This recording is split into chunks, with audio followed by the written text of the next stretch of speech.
반갑습니다.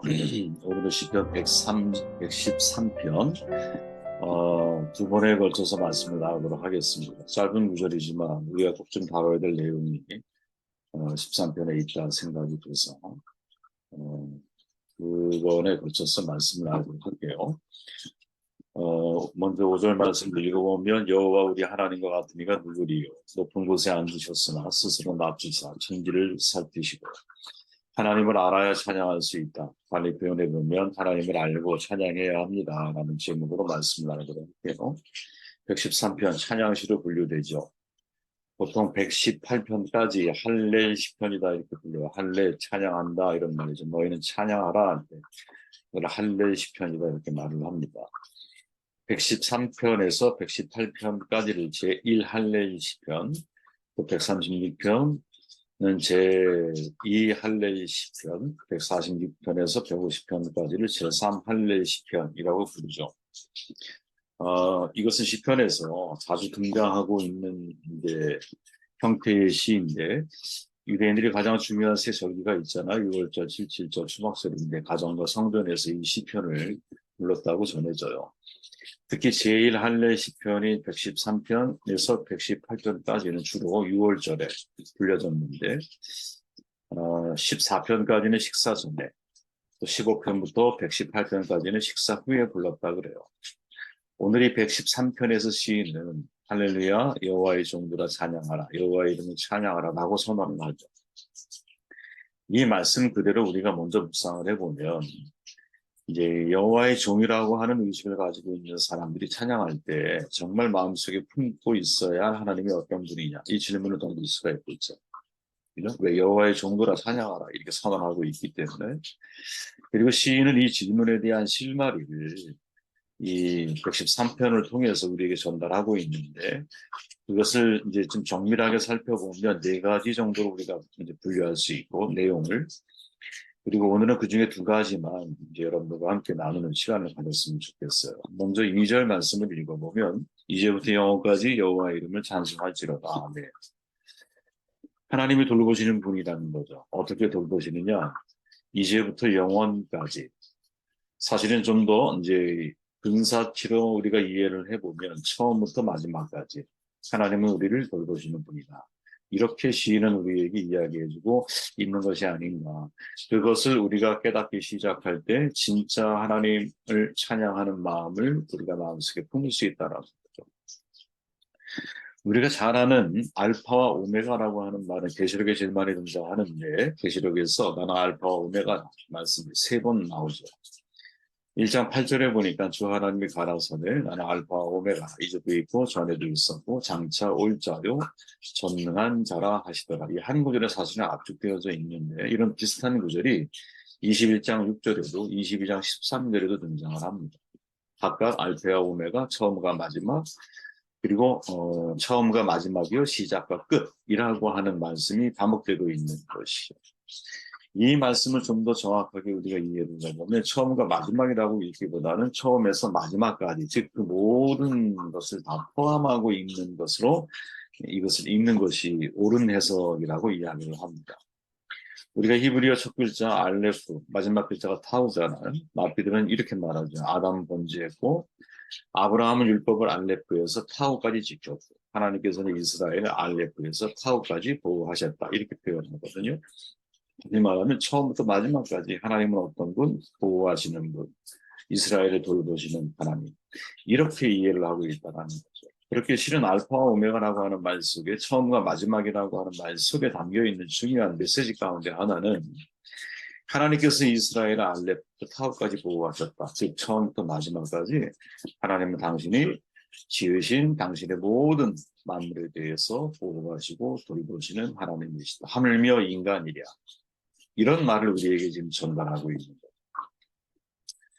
여러분, 저는 누가 기자가 한 말을 사실은 많이 개인적으로 묵상을 해본 적이 있는데, 누가 이렇게 말하잖아요. 참새 5마리가 두 아사리온에 팔리는 것이 아니냐. 그러나 하나님 앞에는 그 하나도 잊어버리시는 바 되지 아니하는 거다. 너희에게는 심지어 머리털까지도 다 세신 바 되었나니 두려워하지 말라. 너희는 많은 참새보다 더 귀하니라. 아멘. 이 말씀이 우리에게 전하는 메시지가 뭘까? 예수님의 말씀은 누가가 전달한 건데 다른 복음서와는 좀 다르죠. 참새 5마리, 두 아사리온 이렇게만 말을 해요. 다른 복음서에 보니까 참새 2마리가 한 아사리온에 팔려요. 그죠? 근데 5마리가 두 아사리온에 팔린다? 그럼 한 마리는 뭐냐? 덤이라는 거죠. 덤과 같은 인생을 살아가는 사람도 하나님이 지키시고 돌보신다라는 거죠. 우리로 얘기하면 깍두기 같은 인생을 살아가는 사람도 하나님은 절대로 깍두기라고 생각하지 않고 그들도 처음부터 마지막까지 돌보시는 하나님이에요. 그죠? 그런데 이 중에서 머리털까지 다 세신 바 되었나니 이 구절을 가만히 생각해 보면 사실 이 메시지에 좀 더 근접한 하나님의 마음을 이해할 수 있다고 생각을 하거든요. 머리털까지도 세신받은 존재, 많은 참새보다 더 귀한 존재. 이것이 누가가 기억하는 예수님의 말씀이거든요. 여러분, 금발 머리를 가지고 있는 사람은 보통 14만 5천 개, 동양이 한 12만 개, 빨간 머리, 붉은 머리는 대략 한 9만 개 정도 된다고 그래요. 왜 우리의 머리털을 세우고 계실까? 그죠? 사실은 매일 우리는 인식하지 못하지만 매일매일 우리의 머리는 빠지고 나고 빠지고 나고 하는 시간들을 계속 반복하고 있거든요. 물론 이제 저처럼 머리가 좀 많이 빠지는 경우는 뭐 이제 좀 뻔하게 보일 때도 있는데 머리가 없는 분들이 생각하면 더 괴롭겠죠, 그죠? 그런데 아무튼 그렇게 빠지는 머리 사실은 언제 어떻게 빠지는지 우리는 알지 못하거든요. 그러다 보니 일상을 살아갈 때는 되게 무심해요. 아, 내 머리가 빠지고 나고 빠지고 내가 하는 거 하죠. 그런데 그 머리까지도 하나님은 세시고 계신다라는 것. 할 일이 없어서 하나님 머리털을 세시는 걸까? 아니죠. 이 메시지의 핵심은 우리가 전혀 무심한 영역, 전혀 신경 쓰지 못하는 영역까지도 하나님은 무관심하지 않는다라는 거죠. 매일 빠지고 나고 하는 일이 반복되거든요. 그런데 매일 그것을 마치 이제 나는 전혀 관심이 없는 영역조차도 하나님은 관심 있게 우리를 지키시고 보호하시고 돌보신다라고 하는 중요한 메시지가 그 속에 담겨 있는 거죠. 저는 창세기에서 가장 인상적인 구절을 꼽으라면 24절 이하의 말씀인데 이렇게 말하지. 하나님이 이르시되 땅은 생물을 그 종류대로 내되 가축과 기는 것과 땅의 짐승을 종류대로 내라 하시니 그대로 되니라. 하나님의 땅의 짐승을 그 종류대로 가축을 그 종류대로 땅에 기는 모든 것을 그 종류대로 만드시니 하나님이 보시기에 좋았다. 하나님이 이르시되 우리의 형상을 따라 우리의 모양대로 우리가 사람을 만들고 그들로 바다의 물고기와 하늘의 새와 가축과 온 땅과 땅에 기는 모든 것을 다스리게 하자 하시고 세상의 모든 만물들은 다 어떻게 그 종류대로 만드셨어요. 그죠? 국화는 국화처럼 고래는 고래같이 호랑이는 호랑이처럼 살도록 하나님이 만들어 놓으셨거든요. 곤충은 곤충대로, 잠자리는 잠자리대로, 새는 새대로 하나님이 그렇게 살아가도록 만드셨거든요. 그러나 인간은 사람처럼 만들지 않죠. 하나님처럼 만들었다라고 성경이 선언을 해요. 소중하게 흙을 빚어서 만드시고 코에 생기를 불어넣으셔서 생명이 되게 하셨죠. 그런데 흙에서 시작이 되어서 흙으로 돌아간 건 사실이지만 흙에서 빚어졌지만 형상은 하나님의 형상으로 만들었다는 거죠.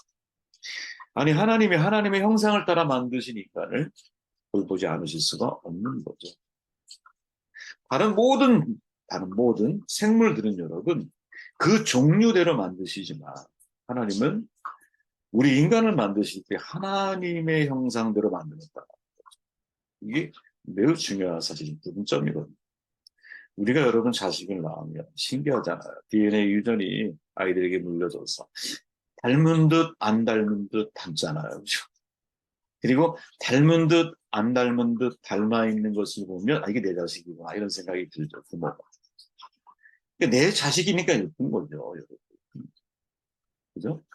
우리가 부모가 되면 그런 마음이 무슨 마음인지 알잖아요. 그냥.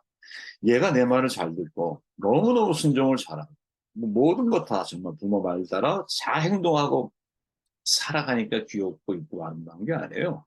그죠? 그냥 뭔가 이 아이는 그냥 내 유전자를 닮아 있는 그냥 내 혈족이거든요. 그러니까 그냥 용서가 되고 사랑하고 그냥 뭐든지 다 주려고 하는 거지. 그죠? 이 마음을 우리는 알잖아요. 그죠? 마치 하나님의 입장에서 인간을 모든 생물들은 그 종류대로 만드셨지만 인간을 우리 모양대로 만들자. 우리의 형상을 따라. 그래서 하나님이 인간을 볼 때는 그 속에 당신이 비춰져 있는 거죠. 담겨 있는 거지, 그 모습 속에. 그렇게 그 하나님이 인간을 보실 때 어떻게 처음부터 마지막까지 돌보지 않으실 수가 없는 거죠. 이제부터 영원까지 이 사실을 아는 사람만이, 이 사실을 믿는 사람만이 정말 하나님을 찬양할 수 있는 어떤 뭐랄까요, 준비가 되어져 있는, 내가 왜 찬양해야 하는 찬양의 이유를 가지고 있는 사람이 아닌가 이런 생각을 해봐요. 3절 말씀, 여러분 이런 구절이 사실은 되게 중요하게 우리가 묵상을 해야 할 구절들이라고 보는데, 해 돋는 데에서부터 해 지는 데까지 여호와의 이름이 찬양을 받으시리로다. 시인이 말하죠. 해 돋는 데부터 해 지는 데까지. 두 가지 의미를 가집니다. 첫째가 뭐냐? 아침부터 저녁까지. 그죠? 온 시간을 찬양하라는 말이죠. 그죠? 일출에서 일몰까지. 새벽부터 저녁까지, 해질 때까지. 즉, 그 모든 시간들을 우리는 어떻게 하나님을 찬양하라는 거죠. 온종일 하나님을 찬양하고 하나님을 부른다는 것 불가능하다고 생각하지 몰라요. 하지만 여러분, 찬양이 입술만의 찬양이 아니라 내가 하나님의 말씀을 믿고 순종하고 또 내가 하나님 안에서 거룩한 기쁨을 가지고 살아.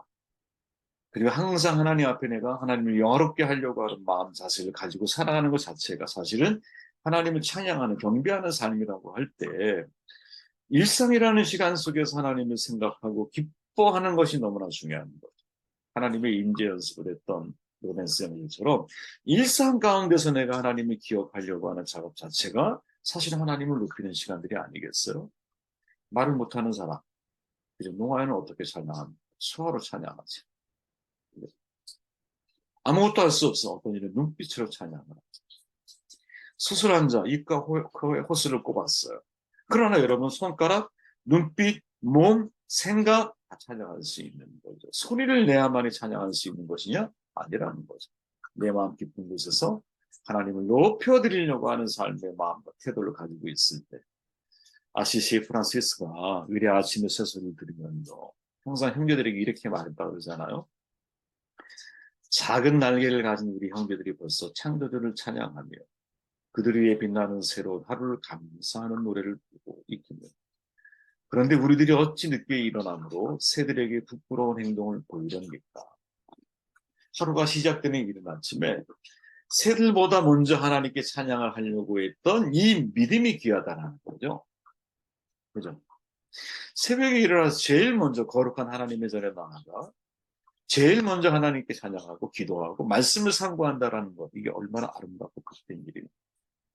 여러분, 우리가 이 새벽을 깨우는 자가 되는 것 정말 중요한 일이지만, 이 새벽 이슬이 모든 식물의 90%의 생명을 보장하는 수분을 제공해주고 있잖아요. 그죠? 이 새벽이 우리에게 그런 의미가 있는 거죠. 새벽에 아침에 눈을 뜨면 제일 먼저 내가 하나님을 생각, 제일 먼저 내가 마음속으로 찬양을 틀어놓고 찬양을 함께하고 말씀을 묵상하면서 하나님 위해서 오늘 내가 어떤 삶을 살아가기를 원하실까 질문하면서 그 말씀을 어떻게 하면 이게 진실인지를 확인하기 위해서 날마다 말씀을 연구하고 내 자신을 말씀을 소유한 자가 아니라 말씀에 소유된 자가 되기 위해서 내가 살아가려고 하는 것. 이러한 삶 자체가 사실은 하나님을 높이고 하나님을 내 인생의 1순위로 섬기면서 살아가는 삶의 태도 아니겠어요? 그죠? 해 돋는 데에서부터 해 지는 데까지 두 번째 의미가 뭐냐? 동쪽에서 서쪽까지라고 하는 거죠. 즉 공간 속에서 하나님을 찬양하라는 거지. 시간과 공간이 여러분 해 돋는 데서부터 해 지는 데까지라고 하는 말씀 속에 숨겨져 있는 비밀이라는 거죠. 시간과 공간 속에서 내가 하나님을 찬양하고 있는 거예요. 여러분, 다윗 왕은 피난 도중에 동굴 속에서 하나님을 찬양하죠. 그죠? 동굴 속에서. 사도 바울과 실라는 여러분 감옥에 갇혔는데 어떻게 하나님을 찬양하죠. 그랬더니 감옥문이 이 지진 같은 게 일어나서 열리는 역사가 나타나죠. 우리에게 있어 찬양할 장소가 따로 떨어져 있는 것은 아닌 거거든요. 내가 있는 곳 그 자리가 하나님의 임재를 내가 사모하고 예배하는 바로 그 자리가 진짜 그 자리가 하나님을 찬양하는 자리라는 거죠. 우리의 신앙의 패턴이 예배당에 와야만 예배를 드릴 수 있는 패턴이라면 바꿔야 되는 거죠, 사실. 우리의 신앙의 패턴이 여러분, 내가 가는 그 어떠한 곳, 시간과 공간 속에서 내가 존재하는 곳에 항상 하나님이 함께하고 계신다라는 의식을 갖고 생각을 가질 때 그때 시간과 공간 속에서 나는 하나님의 동행하심을 경험하며 인생을 살아가는 거죠. 유라고로 강풍 속에서도 하나님 다 바울과 함께 하셨다니까요. 그죠? 요셉이 옥에 갇혔을 때도 하나님이 그 속에 함께 하셨다니까요. 풀무불 속에 여러분 3명이 던져졌는데 그 속에 4명이 있었다니까요. 이 자체가 우리에게 전해주는 중요한 교훈이 뭐냐. 그죠? 내가 하나님, 시간과 공간 속에서 하나님을 내가 늘 의식하며 인생을 살아간다. 제가 와이드레이 러시아 가기 전에 DTS 과정에서 러시아 현장 체험을 할 때였는데 블라디보스톡에서 배를 타고 일주하는 게 있었어요. 근데 이제 같이 간 우리 팀장님하고 배를 탔는데 갑자기 팀장님이 우리 여기서 하나님 예배하자 그러는 거예요. 무슨 찬양을 막 부르기 시작했어요. 근데 진짜 깜짝 놀랄 만한 일이 벌어졌거든요. 어디서인지 모르지만 갈매기떼가 제가 지금도 사진으로 다 가지고 있는데 갈매기떼가 사방에서 날려다니니 우리 주변 찬양하는 주변에 하늘을 막 맴도는 거예요. 갈매기떼가 먹을 것도 없는데.